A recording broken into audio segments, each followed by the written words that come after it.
بسم اللہ الرحمن الرحیم۔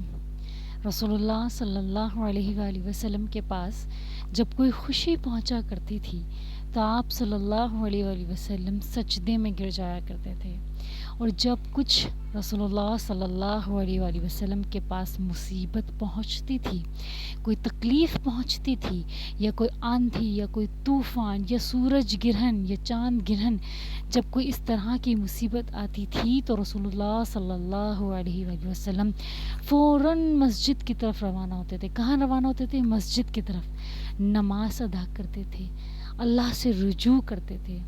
آج وہ وقت ہے، وہ دور ہے کہ ہر انسان ڈپریشن کا شکار ہو گیا۔ کس چیز کا شکار ہو گیا؟ ڈپریشن کا، ذہنی تناؤ کا شکار ہو گیا۔ ہر چھوٹی چھوٹی چیز میں ڈپریشن ہونے لگ گیا ہے۔ وہ کیوں؟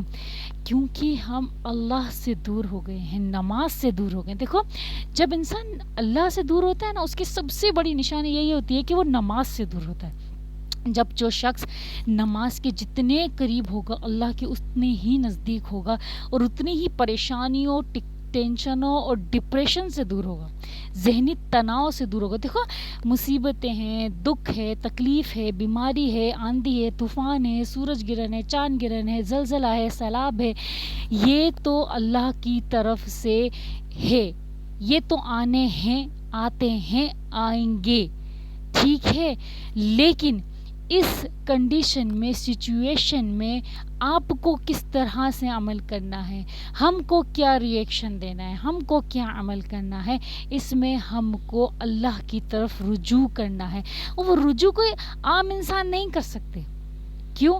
کیونکہ جب تک ہماری عادت نماز کی نہیں ہوگی، ہم نماز کی طرف بھاگ ہی نہیں سکتے، ہم اللہ تعالیٰ سے رجوع کر ہی نہیں سکتے۔ دیکھو، یہ سب چیزیں اتنی پریشان نہیں کریں گی اگر ہم نماز کی پابندی کریں گے۔ اگر آپ کو ڈپریشن ہے، چاہے کسی بھی چیز کا ڈپریشن ہے، چاہے کاروبار کے متعلق ہو، شوہر کے متعلق ہو، عورت کو شوہر کے متعلق ڈپریشن ہو، یا شوہر کو بیوی کے متعلق ڈپریشن ہو، یا ماں باپ کو بچوں کے متعلق ڈپریشن ہو، ان کی پڑھائی کے متعلق ڈپریشن ہو، یا ان کی بڑھتی ہوئی عمر میں بدتمیزیوں کی ڈپریشن ہو، یا ان کے ہاتھ سے نکل جانے کا ڈپریشن ہو، یا کاروبار میں نقصان ہو جائے اور اس کا ڈپریشن ہو جائے، یا پھر جو بھی آپ کے گھر میں ڈپریشن ہے، یا کوئی بھی اگر آپ کو ڈپریشن ہو، جو بھی ذہنی تناؤ ہو، آپ نے صرف اور صرف مسجد کی طرف رجوع کرنا ہے۔ مرد حضرات مسجد جائیں گے اور خواتین گھر میں ہی مصلی بچھائیں گی، اور اللہ تبارک و تعالیٰ سے کیا کریں گی؟ رجوع کریں گی۔ اللہ تعالیٰ سے رجوع کرنا مشکل نہیں ہے، بہت آسان ہے۔ یہاں بیٹے بیٹے میں آپ کے سامنے اللہ سے رجوع کر سکتی ہوں۔ اللہ تعالیٰ کو پکارنا ہے، اللہ کو بتانا ہے۔ اللہ تعالیٰ سب کچھ جانتے ہیں، لیکن اللہ تعالیٰ کو بتا کے اللہ تعالیٰ سے حل مانگنا ہے۔ بات سمجھ آ رہی میری؟ کہ اللہ تو ہے میرا مشکل کشا، یا اللہ تو ہے میرا مالک، تو ہے میرا بادشاہ، تو نے ہی میری تقدیر بنائی ہے۔ خدارا مجھے اس تکلیف سے، اس مصیبت سے، اس پریشانی سے نکال دے۔ تیرے سوا میں کہیں نہیں جا سکتا، میں تیرے سوا کہیں نہیں جا سکتی، کسی سے نہیں مانگ سکتی۔ تو یہ جب آپ اللہ تعالیٰ سے رجوع کرو گے نا، عاجزانہ طریقے سے اللہ تعالیٰ سے مانگو، اللہ تعالیٰ کو بہت اچھا لگے گا، کیونکہ اللہ تعالیٰ کو بندوں کا مانگنا بہت پسند ہے۔ جب ہم اللہ تعالیٰ سے مانگتے ہیں نا، اللہ تعالیٰ بہت خوش ہوتا ہے۔ تو اللہ تعالیٰ ہماری پریشانی کو دور کر دیتے ہیں، ہم سے رفع کر دیتے ہیں، ہمارے مسئلوں کا حل نکل آتا ہے۔ میرے ساتھ کتنی بار ایسا ہوا ہے کہ گھر بیٹھے بیٹھے میرا کام ہوا ہے، گھر بیٹھے بیٹھے۔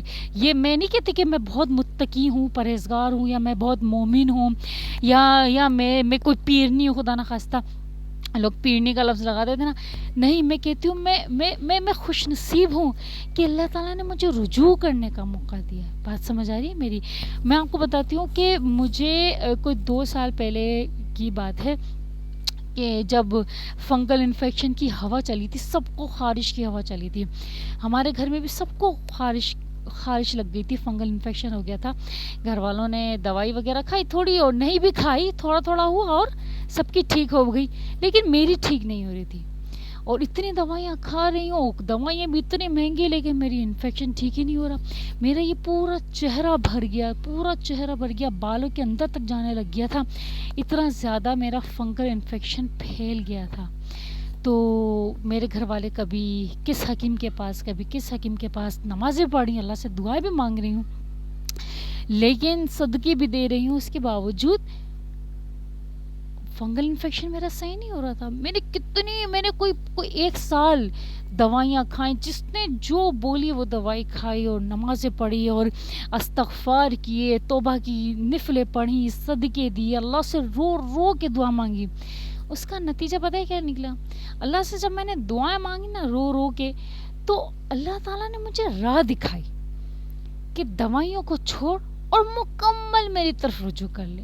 اب یقین جانیں گے، میں نے دوائیاں، میں تنگ آ گئی، پریشان ہو گئی، میں نے دوائیاں ساری چھوڑ دی، سب دوائی چھوڑ دی، اور میں نے تہجد شروع کر دی.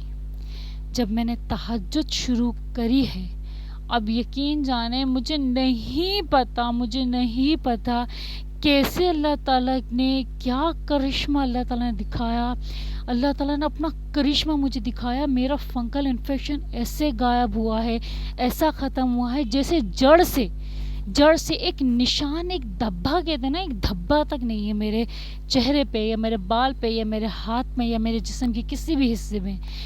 میں نے صرف اور صرف نماز پڑھتی تھی، الحمدللہ قرآن شریف پڑھتی تھی، جو کچھ ہوتا تھا اپنے اوپر دم کرتی تھی، لیکن اللہ تعالیٰ چاہتے تھے کہ یہ بندی میرے اور نزدیک ہو جائے، میرے اور قریب ہو جائے. آج مجھے اتنا احساس، اتنی خوشی ہوتی کہ اللہ تعالیٰ اپنی طرف مجھے کھینچنا چاہ رہے تھے. اللہ تعالیٰ چاہتے تھے میں اور اللہ تعالیٰ کے رجوع، اللہ تعالیٰ سے اور میں مانگوں، اللہ تعالیٰ سے اور گر گرا کے اللہ تعالیٰ سے مانگوں. اللہ تعالیٰ چاہتے تھے، میری عاجزی اللہ تعالیٰ چاہ رہے تھے. میں تہجد میں اٹھ کے خوب اللہ سے مانگ رہی، اللہ سے دعائیں کر رہی. اللہ تعالیٰ نے جو قبول کری ہے، اللہ تعالیٰ نے قبول تو پہلے ہی کر لی تھی.